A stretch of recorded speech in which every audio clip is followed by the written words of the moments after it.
Bien, el tema, les decía, es un tema que vamos a partir en dos secciones, ¿ok?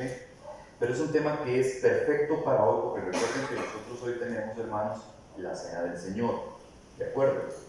Pero vamos a hablar sobre la justificación, porque hay 10 hechos vitales, importantísimos acerca de la justificación, que no son cosas que nosotros ignoramos, o sea que esto es importante que lo entendamos.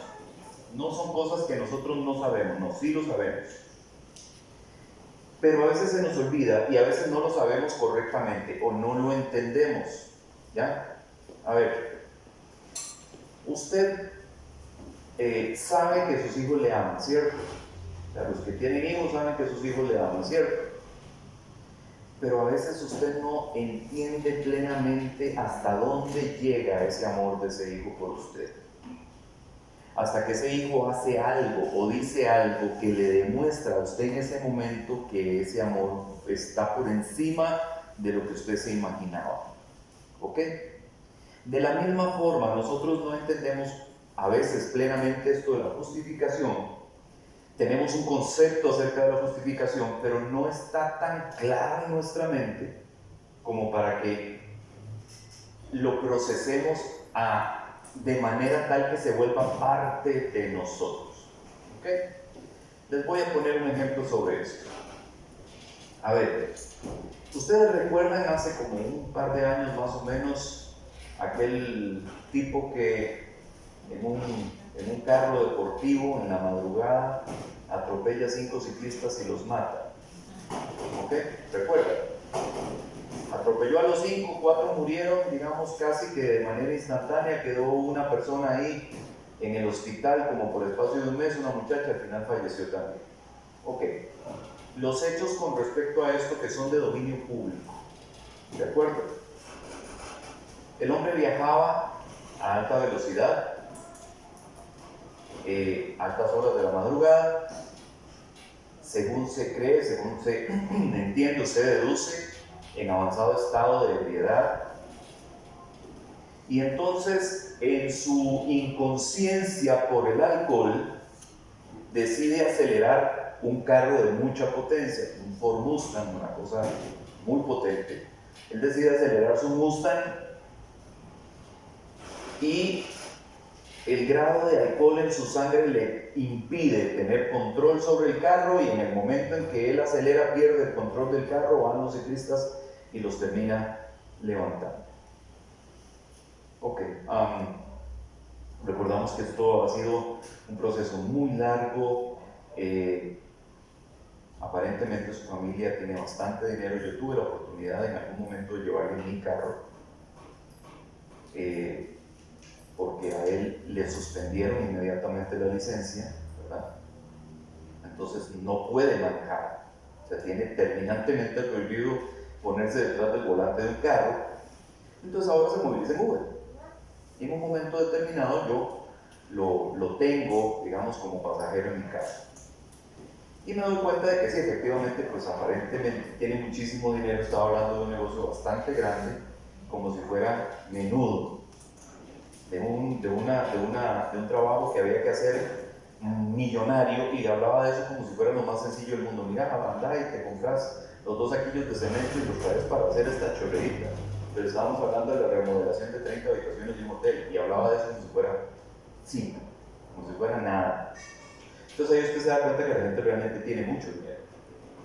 Entonces su dinero le compra a los mejores abogados y empieza un proceso donde logra conciliar con 4 de las 5 víctimas, o los familiares de 4 de las 5 víctimas logra conciliar por un arreglo económico, y por ahí, por ese lado, queda resuelto. Pero la familia, los papás de la muchacha, de la última que quedó grave en el hospital por un mes y que al final falleció, no estuvieron de acuerdo con conciliar por dinero.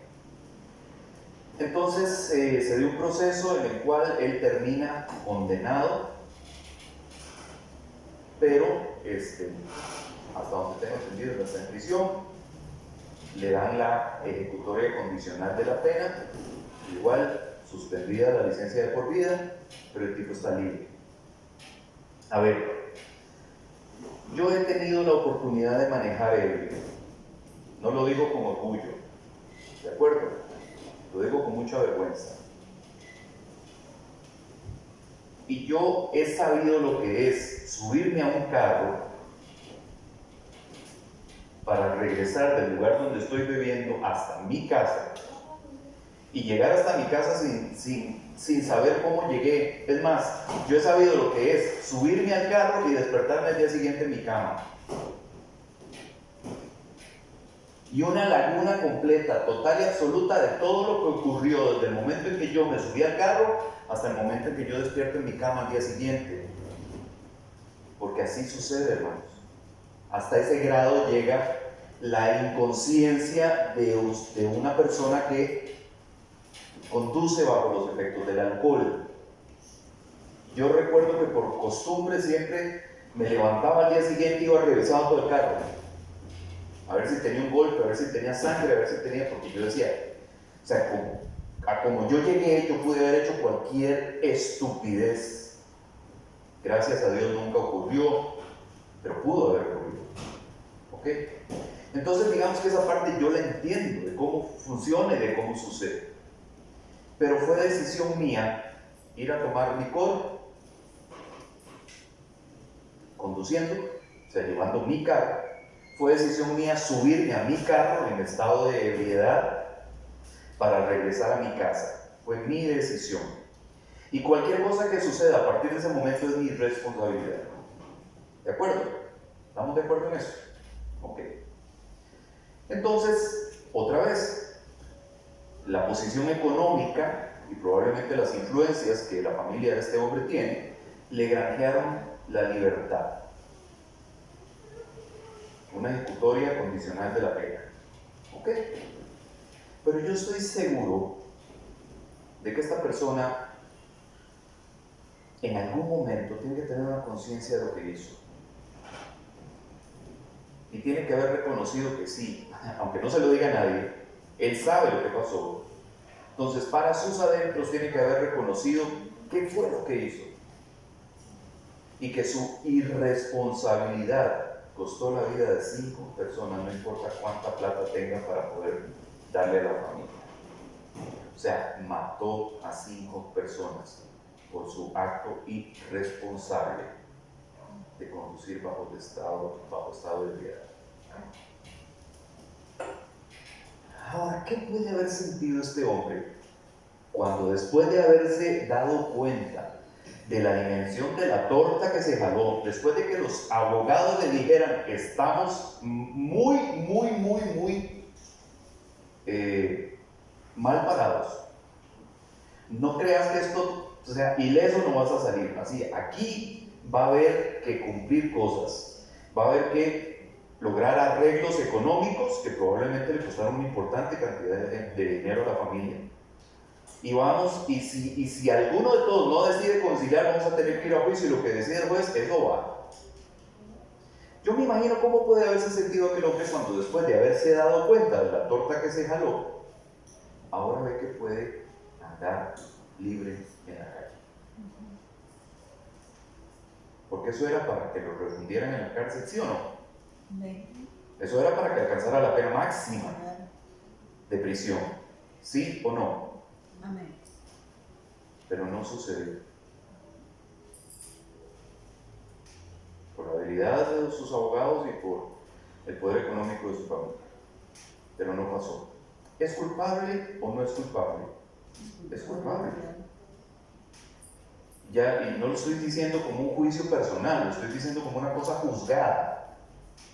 Es culpable. Todas las pruebas señalaron a que efectivamente él conducía el carro, estaba en efecto bajo los efectos del alcohol y conducía a exceso de velocidad, además. Los mata y se da la fuga. ¿Perdón? Los mata y se da la fuga. Además, Los abandona. golpea a estos 5 ciclistas y se va. Otro detalle más. Entonces, es culpable. Por supuesto, fue juzgado, fue tratado, procesado por la justicia y la justicia determinó que era culpable. Por supuesto que es culpable. ¿Culpable de qué? De asesinato. Porque eso se llama homicidio culposo. O sea, él no dijo voy a salir en mi carro a matar 5 personas. No. Él se subió al carro y condujo. Él es sobrio hasta donde llegó al bar donde estuvo, etc. Ahí se tomó los alcoholes y después, en estado de ebriedad, condujo de regreso para su casa. ¿Okay?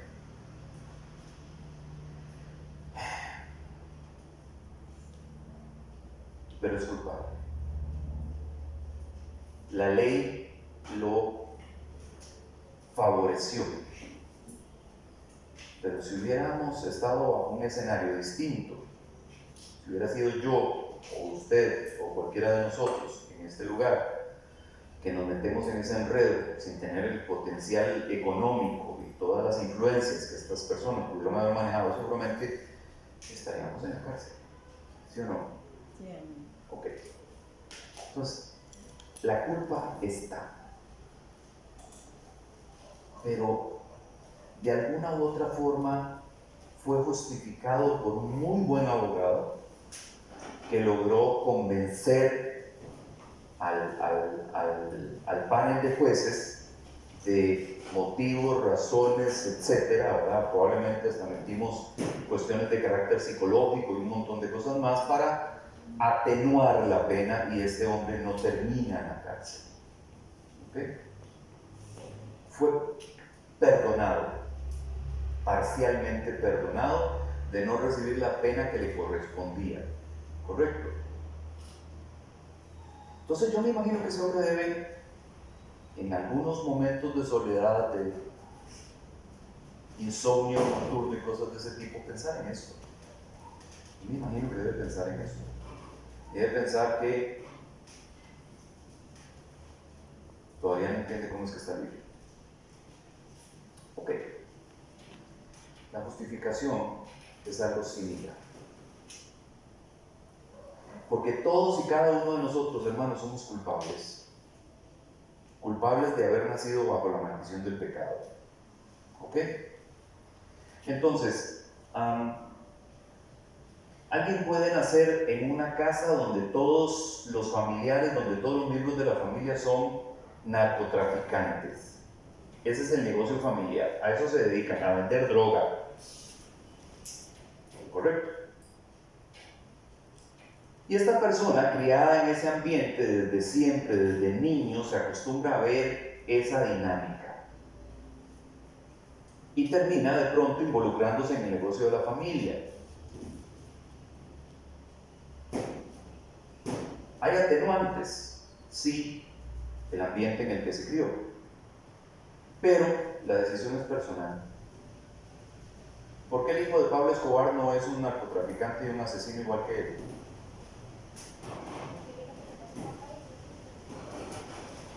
Podría perfectamente haber seguido los pasos de su padre, no. Tenía un negocio hiper mega lucrativo. Y pudo haberse convertido en un Escobar todavía más malo y más poderoso que el primero. Pero él decidió no hacerlo. Fue su decisión. Entonces, el haber nacido bajo una maldición no te condiciona a hacer lo malo, salvo en el caso de nosotros como pecadores. Porque nosotros sí no tenemos opción. Ya no es una decisión pecar o no pecar, es un condicionamiento. O sea, nosotros estamos bajo el condicionamiento del pecado, estamos condicionados al pecado. Se los he explicado muchas veces con el ejemplo del león. El león no puede comer pasto aunque quiera. ¿Por qué? Porque el león se alimenta de carne. Entonces, si él come pasto, se va a enfermar y probablemente se va a morir, porque su organismo está diseñado para comer carne. Entonces, su instinto desde pequeño es comer carne. Empieza por comer carne que la mamá le trae. Empieza por alimentarse de la carne que otros matan. Pero tarde o temprano tiene que aprender a matar su propia presa y a comérsela, ¿cierto? Porque es su naturaleza. La naturaleza del ser humano también es esta: ser malo, no ser justo, no ser bueno.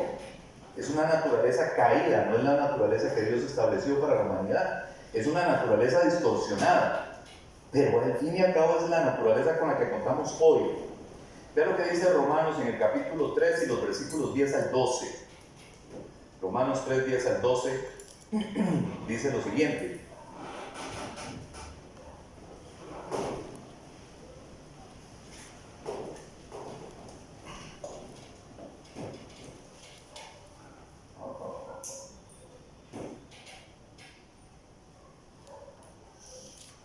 Un segundo.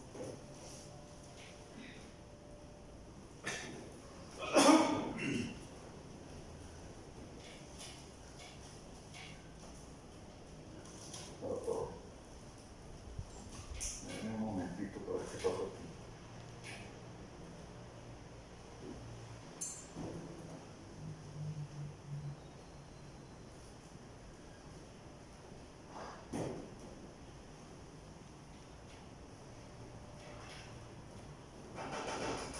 Deme un momento, por favor. Te abre una pantalla grande y ok, ahí está. Vamos a ver si ahora sí lo quiere. No, igual no. Ok. Paciencia. Ah.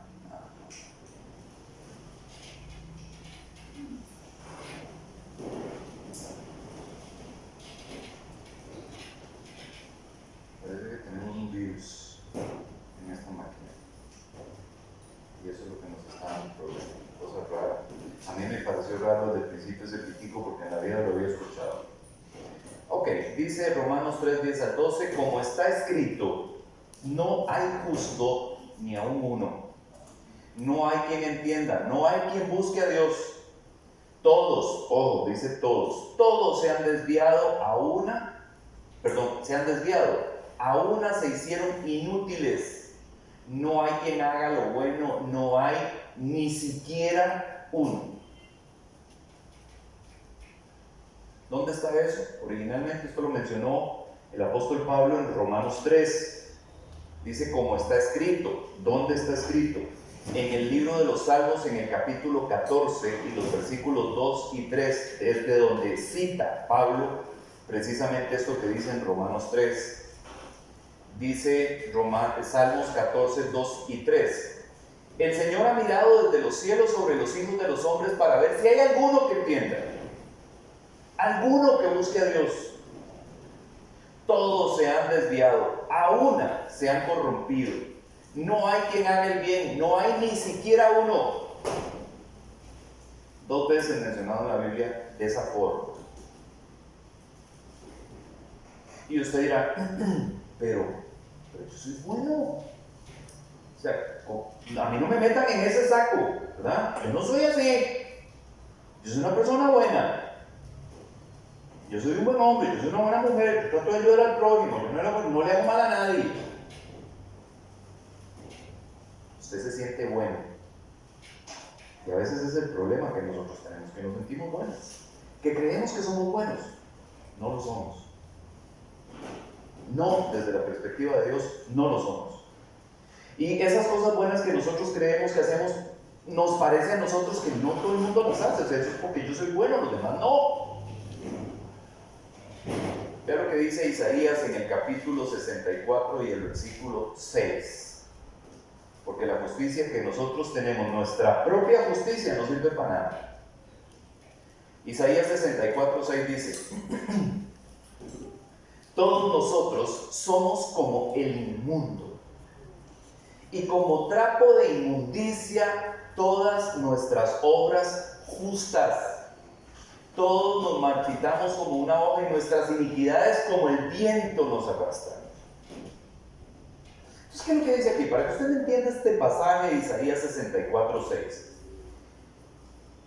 Como trapo de inmundicia todas nuestras obras justas son. ¿Ustedes saben de qué está hablando la Biblia acá? De los pañitos que las mujeres en aquella época usaban durante la menstruación. Porque, como ustedes entenderán, en esa época no existían ni los Kotex, ni los Tampax, ni Saba Buenas noches, ni ninguna de esas, ¿verdad? Y las mujeres menstruaban, ¿ok? Y ojo, de acuerdo con la ley, la mujer durante la menstruación estaba inmunda, así le llamaban.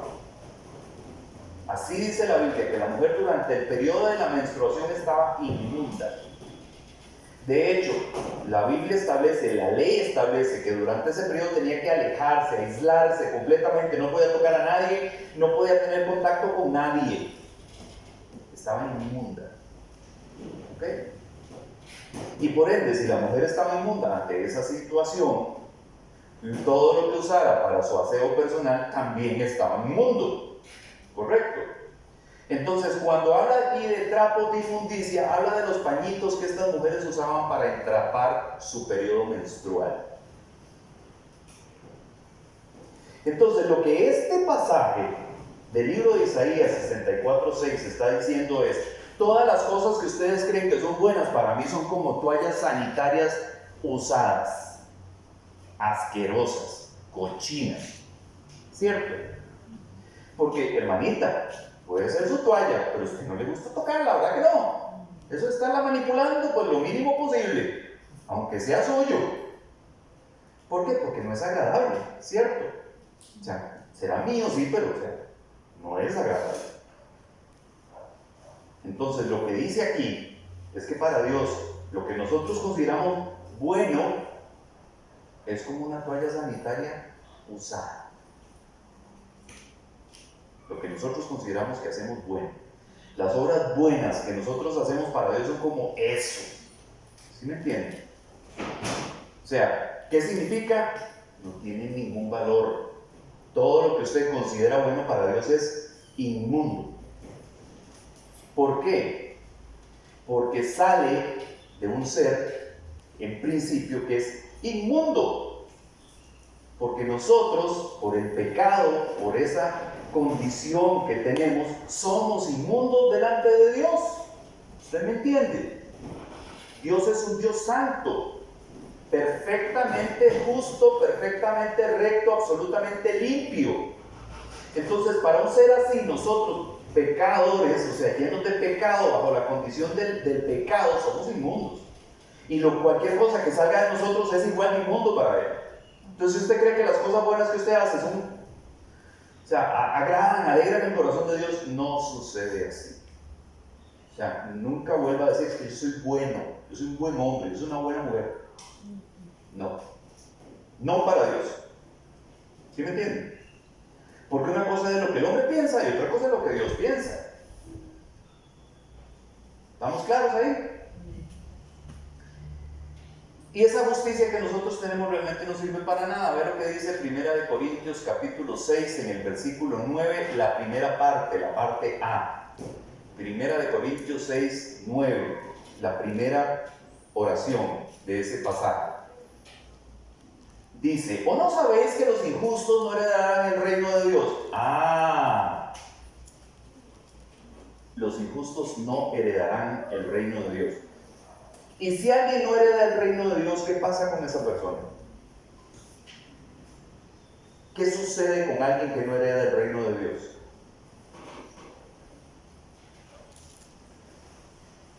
¿Qué cree usted? ¿Qué pasa? ¿Qué pasa con alguien que no se ganó el cielo? Que no heredó el reino de Dios. ¿Qué pasa con esa persona? ¿Se perdió? Por supuesto. Alguien que no hereda el reino de Dios se perdió. Porque en el reino, o sea, en el mundo perfecto de Dios, en la justicia perfecta de Dios, no existen grises, es negro o blanco, es derecha o izquierda, no hay punto medio aquí. Entonces, si no heredó el reino de los cielos, si no se fue para la derecha, se fue para la izquierda, y si se fue para la izquierda, se perdió. Entonces, lo que dice aquí es que los injustos no heredan el reino de Dios. ¡Qué torta! ¿Todos somos injustos? Todos, sin excepción, somos injustos, todos. Porque usted vio lo que decía aquel pasaje, ¿verdad? No hay justo ni uno. Eso significa que si no hay ni un justo, todos somos injustos. Y aquí dice que todos los injustos, que los injustos no heredarán el reino de Dios. Estamos fregados, hermanos. ¿O no? Desde esa perspectiva ya nos fregamos. Entonces, ¿y ahora qué? ¿Cómo vamos a resolver esto? Así. ¿Qué significa justificar? ¿Qué es justificar? Dice aquí, puede decirse que la justificación consiste en adecuar algo que resulta injusto, o sea, algo que no es justo, en el sentido de que no se ajusta a las normativas o preceptos vigentes, o sea, no califica como algo justo o como algo injusto, y convertirlo en justo, ya sea de acuerdo a la moral o la ley, o incluso a través de una demostración. ¿Ok? Es que usted me redujo el salario, y eso no es justo. Porque yo trabajo por un salario y usted me lo redujo. Eso no es justo. Tenés razón, no es justo. Pero yo te pago a vos por una jornada de 48 horas esta semana en estos 2 días. Trabajaste 16 de 48 que tenías que trabajar. ¿Entendemos? Entonces, yo te contraté para trabajar 48, para pagarte 48, pero vos trabajaste 16. Entonces, no es justo que yo te pague menos de lo que convenimos originalmente, pero tampoco es justo que vos trabajes menos de lo que te comprometiste a trabajar. Entonces, rebajar el salario sigue siendo injusto, pero hay una razón para hacerlo. ¿Sí entienden, hermanos? Entonces, justificar, dice, significa declarar o pronunciar recto. Es un término judicial. ¿Okay? Yo les hablé en algún momento acerca de esto, como cuando una persona es indultada. Ustedes saben que es un indulto. Cuando una persona está condenada por un delito que cometió, por un crimen que cometió, y está encarcelada. O sea, fue enjuiciado y fue condenado a pagar una pena. Pero resulta que un presidente dice que de toda la población carcelaria, de todos los que están en prisión, va a indultar 100 personas. ¿Qué significa indultar a 100 personas? Significa levantarle la condena, suspenderle la condena a la que estaba obligado a cumplir. Entonces, una persona que por homicidio, por decir algo, tenía que purgar 50 años de prisión y ya llevaba 12, los otros 38 años le quedan indultados. La pregunta ¿es o no es un homicida? Es un homicida. Le condenaron por eso, correcto. Pero este presidente decidió perdonarlo y no hacerle pagar el resto de la condena que tenía que pagar. Entonces, aquel no dejó de ser un homicida, pero ya no es un, ¿cómo se llama? ¿Cuál es la palabra? Se me va. Prisionero. Hay otra. Ajá. Bueno, ya no es un presidente, ¿ok? Cometió un asesinato, se le condenó por eso, se le juzgó por eso, se le condenó por eso, pero cuando llevaba una parte de la condena cumplida, se le perdona el resto. ¿Qué hizo esa persona para merecer el indulto? Seguramente nada. Simplemente había que indultar 100 personas, entonces vamos a escoger esas 100. De pronto había alguien que merecía más el indulto y no lo recibió. ¿Sí me entienden? Entonces esa persona fue vuelta a la sociedad, o sea, reinsertada de nuevo en la sociedad con libertad de aquí para adelante. quiero que me entiendan bien esto, hermanos, porque es importante. Nosotros estábamos presos, condenados a muerte por el pecado, y fuimos indultados por Dios. Y fuimos liberados de esa prisión. Ya no somos presidiarios, ahora somos libres, y a partir de ese momento tenemos libertad. De ahí para adelante, de ahí para atrás, sucedió, pero ya está perdonado. ¿Sí me entienden? Vean lo que dice Romanos en el capítulo 5 y los versículos 17 al 19. Dice lo siguiente, Romanos 5, 17 al 19. Porque si por la transgresión de uno, por este reinó la muerte, ¿quién fue ese uno? Adán. O sea, por la transgresión de uno, por ese reinó la muerte, por Adán. ¿Ok? Mucho más reinarán en vida por medio de uno. ¿Quién es ese uno? Jesucristo, los que reciben la abundancia de la gracia y el don de la justicia. Abundancia de gracia y don de justicia. ¿Qué significa? Que Dios nos da el don de la justicia sin tenerlo. No somos justos, somos injustos, ya vimos por qué. Pero Dios nos da el don de la justicia, nos hace el regalo de declararnos justos a partir de ese momento, aunque nosotros no lo fuéramos. Y de perdonarnos la condena que pesaba sobre nosotros, que era la condena de la muerte. Y recibir libertad. Dice, así pues, tal como por una transgresión resultó la condenación de todos los hombres por el pecado original, así también por un acto de justicia resultó la justificación de vida para todos los hombres.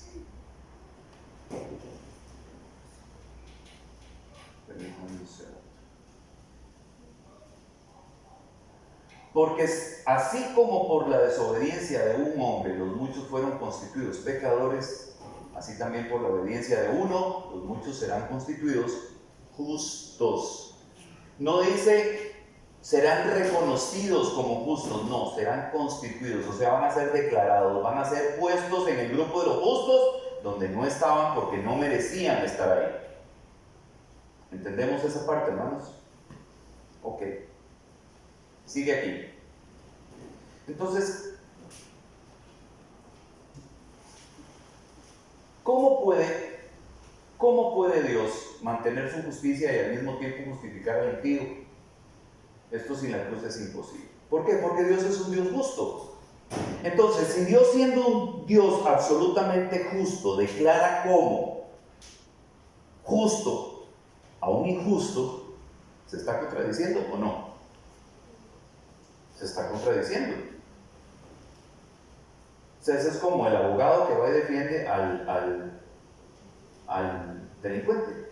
El abogado sabe que el delincuente es culpable, pero va y lo defiende.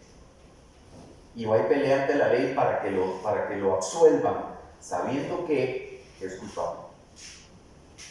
Eso lo hace por dinero, pero Dios no lo hace por dinero, lo hace por amor. Él declara justo al injusto, al delincuente dice no, este ya no es un delincuente.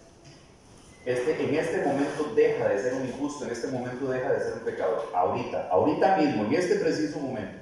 Y lo hace por medio de la sangre de Cristo Jesús, porque sin la cruz esto es imposible. Dios necesitaba poder balancear su justicia. ¿Por qué? Porque su justicia es absoluta.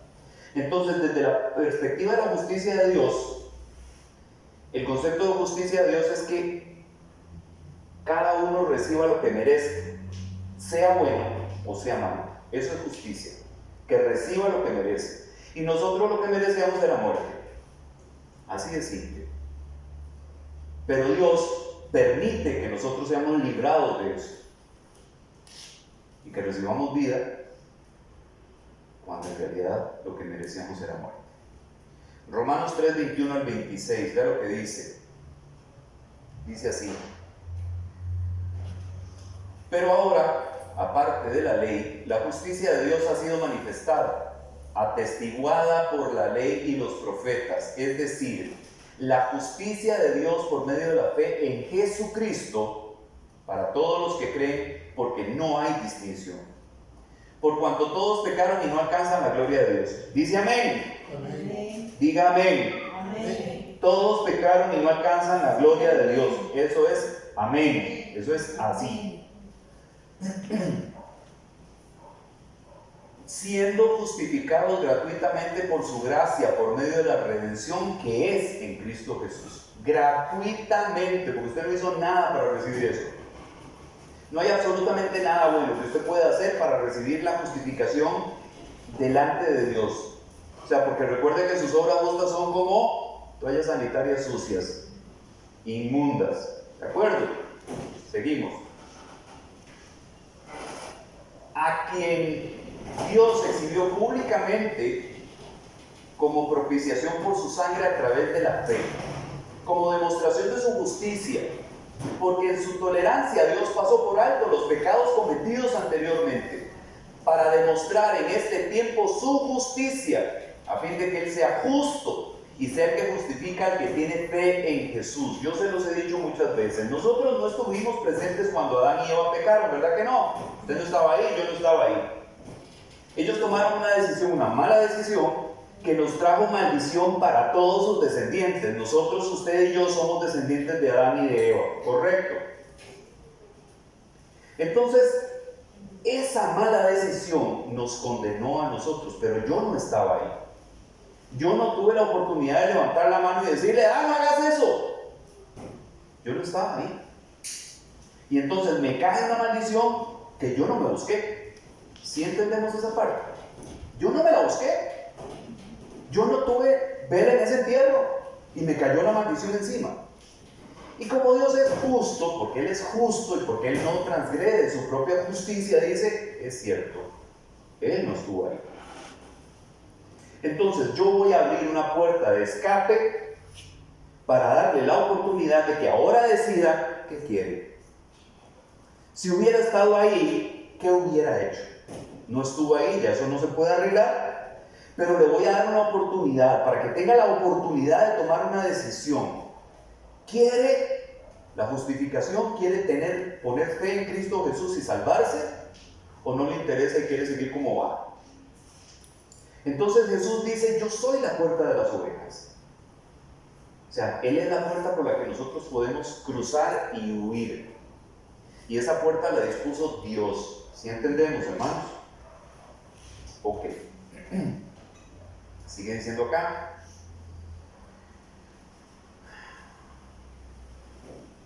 Tiene enredado esta vaina. Ok. Para demostrar en este tiempo su justicia. Así es como Dios demuestra su justicia, a fin de que Él, Dios, sea justo y sea el que justifica al que tiene fe en Jesús. El único requisito, la única solicitud, lo único que Dios pone como requisito es que usted crea, que usted ponga fe en Cristo Jesús, en lo que el Señor hizo, en el sacrificio, en que el derramamiento de esa sangre sirve para mi limpieza, para mi justificación. Si yo lo creo, eso es suficiente para Dios. Y me declara justo inmediatamente. Y me libera de la pena que pesaba sobre mí, que era la muerte. Y a partir de ese momento soy libre. Ya no estoy encarcelado, ya no soy esclavo, ya no estoy amarrado, ya no estoy en cadenas, ya no estoy encerrado, ya no. Ahora soy libre. Eso es lo que a veces los cristianos no entendemos, es que somos libres. Libres.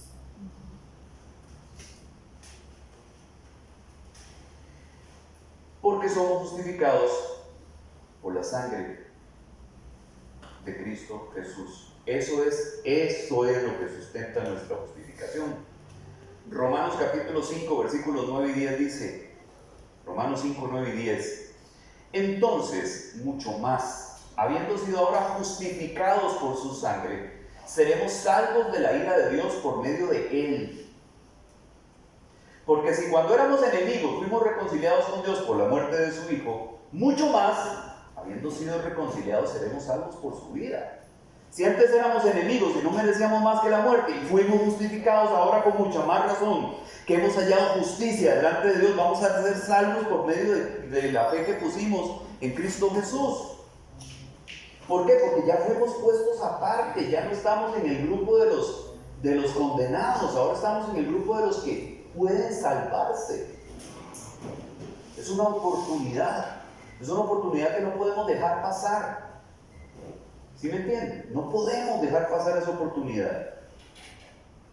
Sería ilógico de nuestra parte que lo hiciéramos. Porque la muerte de Cristo responde por la justificación del pecador. Ahí en 2 Corintios capítulo 5 y versículo 21 dice: al que no conoció pecado, Cristo Jesús nunca pecó, le hizo pecado por nosotros, lo convirtió en motivo de pecado, para que fuéramos hechos justicia de Dios en él. Él, siendo intachable, perfecto, en todos los sentidos, Dios lo convierte en el receptor, en el receptáculo de todos nuestros pecados. O sea, todos nuestros pecados son depositados en Él, para que Él responda por todos. Y así fue. Esa fue la forma que Dios encontró para balancear su justicia. Amén. Ahora en Isaías capítulo 53, versículos 5 y 6 da una descripción de esto, de lo que pasó con el Señor. Dice Isaías 53, 5 y 6: mas Él fue herido por nuestras transgresiones, molido por nuestras iniquidades. El castigo por nuestra paz cayó sobre Él, y por sus heridas hemos sido sanados. Todos nosotros nos descarriamos como ovejas, nos apartamos cada cual por su camino, pero el Señor hizo que cayera sobre Él la iniquidad de todos nosotros. Nosotros merecedores de todo lo malo que nos pudiera pasar. ¿Por qué? Porque nacimos bajo una maldición y no renunciamos a esa maldición, sino que le dimos trámite a lo que éramos y el medio en el que vivíamos, a lo que aprendimos a pecar. Amén. Pero entonces Dios agarra todo eso y lo pone sobre Jesús, para que nosotros seamos librados de toda nuestra maldad en Él. Y entonces Él es herido, molido por nuestras iniquidades, ¿o no? Porque la muerte que experimentó Jesús, el sufrimiento que Él experimentó, fue una cosa terrible, hermanos. Y eso fue por nuestra maldad, por nuestras iniquidades, por el peso del pecado de toda la humanidad sobre un solo hombre. No cualquiera pudo haber resistido eso, hermanos. Tenía que ser divino como lo fue. Amén. Entonces, ¿cuál es el origen de esa justificación? Todo es de Dios y todo es por gracia. ¿A qué le suena a usted gracia? Gratis. Correcto. Gratis. Por gracia significa todo es gratis. No pagamos por eso, no hicimos absolutamente nada para merecerlo. Dice amén. Amén. Ok. Vean lo que dice Romanos capítulo 3, versículos 26 al 28. Romanos 3, 26 al 28 dice: para demostrar en este tiempo su justicia, a fin de que Él sea justo y sea el que justifica al que tiene fe en Jesús. Dios. ¿Dónde está pues la jactancia? Queda excluida. ¿Por cuál ley? ¿La de las obras? No, sino por la ley de la fe. Porque concluimos que el hombre es justificado por la fe aparte de las obras de la ley. Otra vez, lo bueno que usted tiene no sirve. Las obras justas que usted hace no sirven. La bondad que usted cree tener no sirve para justificarle delante de Dios. Lo que nosotros ahora tenemos en ese sentido no es nuestro, es una consecuencia de la salvación, es una consecuencia de la justificación. Porque si usted fue salvado y justificado, usted es movido a actuar en consecuencia con eso. a responder conforme a lo que usted recibió. Amén. Entonces, no volvamos a pensar que somos buenos porque no lo somos. Soy un buen hombre, soy una buena mujer. No. Somos salvados, justificados y perdonados, gloria al Señor, no por mí, porque Él quiso. Amén. Solo porque Él quiso. Y porque yo no pregunte, dé gracias. No pregunte, dé gracias. Porque usted está dentro de un grupo que tiene posibilidad de salvación, mientras un montón están afuera y ahí se van a quedar. ¿Entendemos, hermanos? Y ahora dice aquí, hay un ejemplo muy interesante de esto en Lucas capítulo 18 y versículos 13 y 14, donde dice: pero el recaudador de impuestos, de pie y a cierta distancia, no quería ni siquiera alzar los ojos al cielo, sino que se golpeaba el pecho diciendo: Dios, ten piedad de mí, pecador. Os digo que este descendió a su casa justificado, pero aquel no. Porque todo el que se ensalza será humillado, pero el que se humilla será ensalzado. ¿De qué está hablando? Está hablando del fariseo orando a Dios y el recaudador de impuestos, el publicano, orando a Dios en otra esquina, ¿verdad? Y aquel decía: gracias Dios, porque no soy como este recaudador de impuestos, pecador, cochino, guácala. Gracias Señor, porque yo no soy como esa basura, justificándose a sí mismo. Mientras que el recaudador de impuestos decía: Dios, ten piedad de mí, porque soy pecador, no merezco nada, por favor, sin tu misericordia y tu piedad no lo logro. Usted ora así. Usted le dice a Dios: Señor, yo no puedo. He tratado de no ser gritón, he tratado de no ser gritona, he tratado de no ser mentiroso, pero no puedo, sigo mintiendo. Pero si vos no me ayudas, no lo voy a lograr. Yo solo no puedo, yo sola no puedo. Si vos no me ayudás, Señor, voy a perecer así, porque yo por mis propias fuerzas no puedo hacerlo, solo vos podés. Eso es exactamente lo que hizo aquí el recaudador de impuestos. Señor, yo soy pecador, o sea, estoy condenado, por favor, ten piedad. No mires mi pecado, porque si miras mi pecado estoy muerto. ¿Usted reconoce su posición delante de Dios así? Deberíamos, hermanos. Deberíamos entender que somos inmerecedores. Total, completa y absolutamente inmerecedores. La próxima parte de este tema lo veremos el próximo domingo, si el Señor lo permite, con los otros 5 hechos sobre la justificación. Amén.